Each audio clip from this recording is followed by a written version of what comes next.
We were fortunate enough to have a 23s game development squad game against Blackpool on Tuesday, so we could get the lads who needed game time playing, which was good.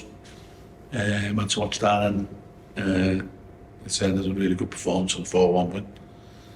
And it's just a case now of putting all our energy into each game we play, and then glad to have this week to prepare for Saturday, but then it's going to come thick and fast, every Tuesday, Saturday, which I do like, to be fair. I'm not going to complain about that. And I liked it as a player, so I'm sure our players will embrace it. Yeah, have you noticed this week it's been more relaxed, if that's the right word, if you've not had a game to prepare for in the middle of it? Yeah, not so much that. I think we just need a little bit of rest on the legs. Been very physically demanding week last week. With the excitement of the semi-final, TV game, going down to 10 so early, scrapping away for your lives, just missing out, and then having to pick yourselves up again and go into play against a form team, and then have to win yourself to the ground again. So it's just nice to be able to not tax the players as much this week, or tax their energy levels. Is that well and truly out of the system, the cup match now? Oh yeah, it's got to be. I mean, you've got to put things like that to bed. There's never any point in dwelling on failure. You can learn from your failure and learn the lessons to try not to repeat errors. And then you go into each game, or you should go into each game with a positive outlook, positive frame of mind. And you've got to trust that we believe in each other. I've said all season, I can't fault the spirit of our players. Being through so many downs, you have lots of ups and downs in the season. We've had to deal with so many problems. The players have had to deal with so many problems. And I think they've shown great strength of character. And you get a different problem posted on Saturday. So for the bulk of the games that we've played in the last month, no one's given us a prayer. Now everyone's saying, we should win that game. And everyone looks at your games in hand and then automatically equates them to 3 points, and you couldn't be further from the truth. People are saying Oxford are in trouble. And, Accrington have got, they're only 5 points behind them in the 3 games in hand. Someone gives me 5 points for them 3 games, I would absolutely snap their hand off. So, we've got, probably 9 weeks of hard graft ahead of us now. Every game's going to be a fight for your life game. And in a perverse sort of way, it's more exciting than being a mid-table not having to play 4 games. I'm not sure I'd feel like that as a fan. And I certainly don't feel like that as a manager, but I can see the point that gets made when people say that. I know you've said it probably a million times in 20 odd years, John, about the fan base here.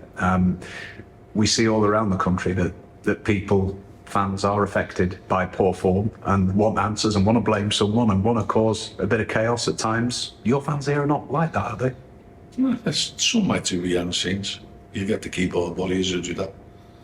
And they don't see what we see every day of the week. So, but in the main, our fans are fantastic. I can't praise them enough. To come to the away games, spend their hard earned money, give up their valuable time, and they do what it says on the tin. They support. Plenty of fans can have a negative effect on the team's performance. I don't think that'll ever be the case at Accrington.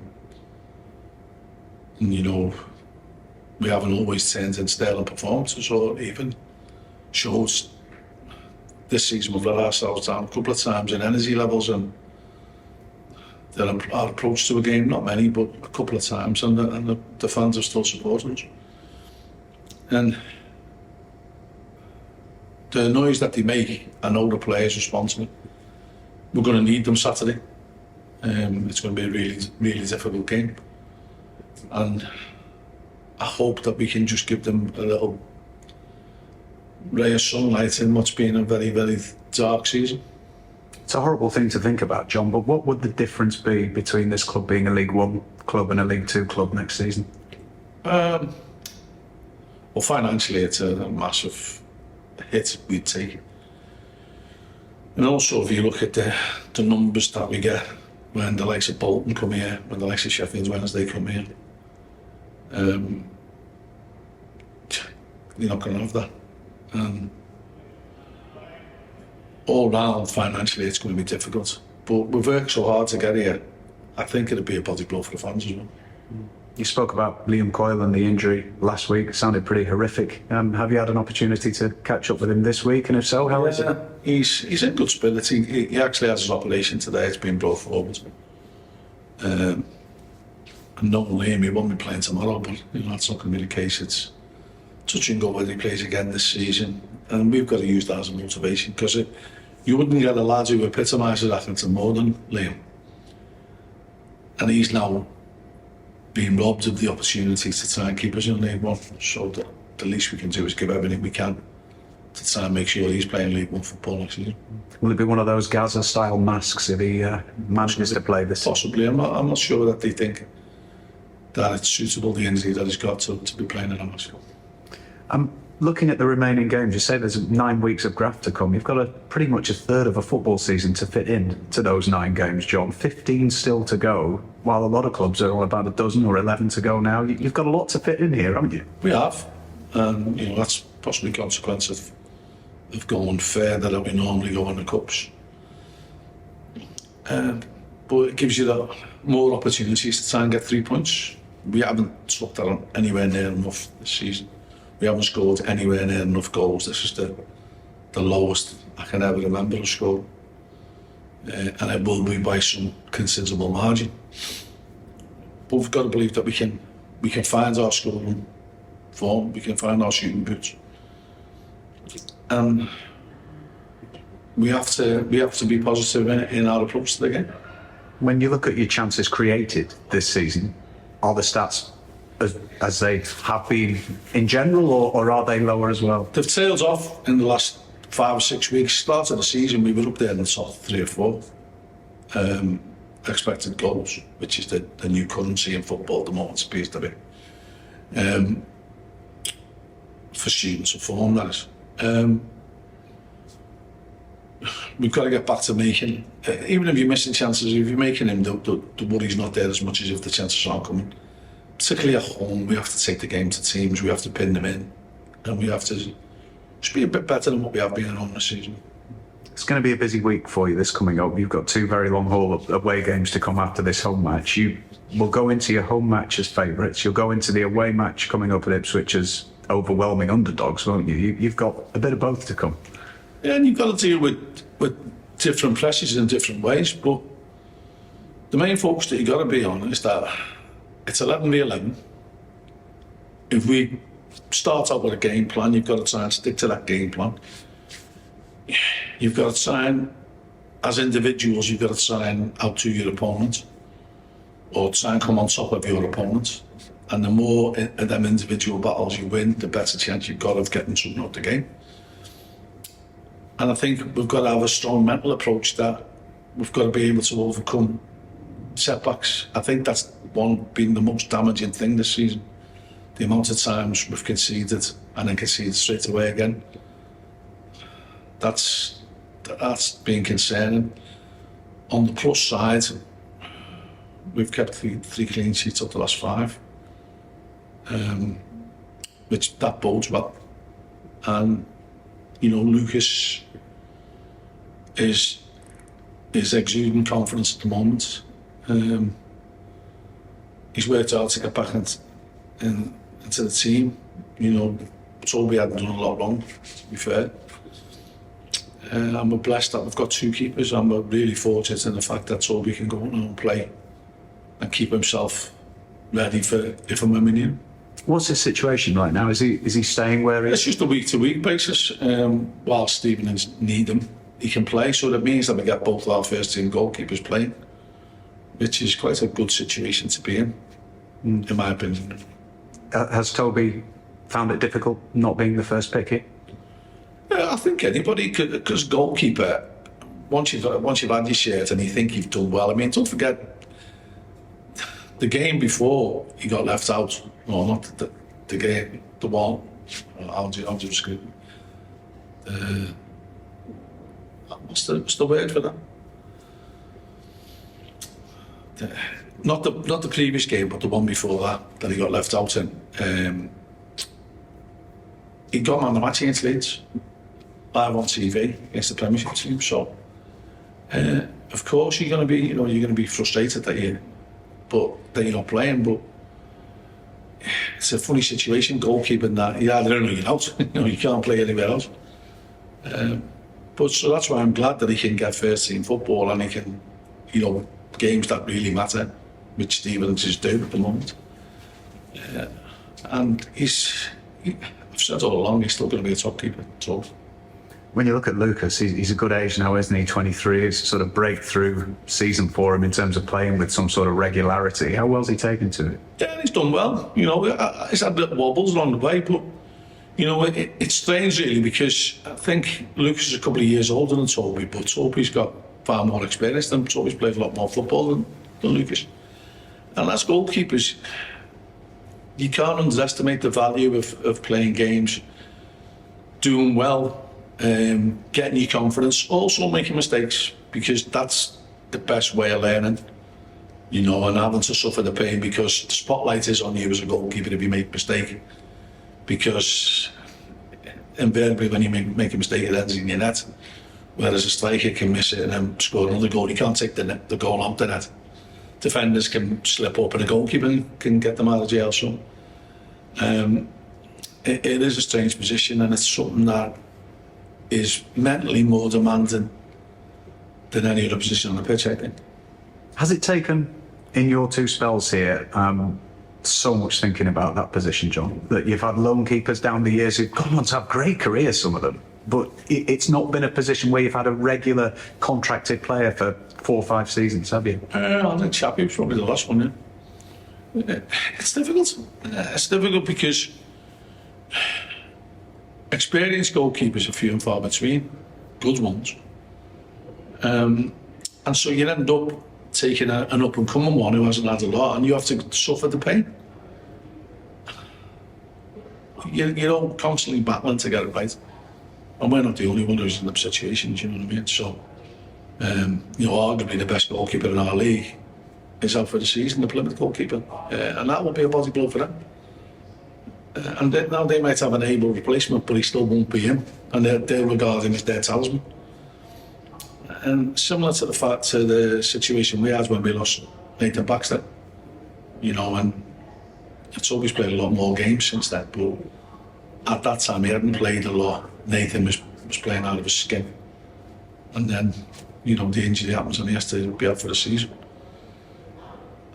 And yeah, it is. It's taxing on the manager, it's demanding. The thought process that has to go in between, do you take a chance, is he ready?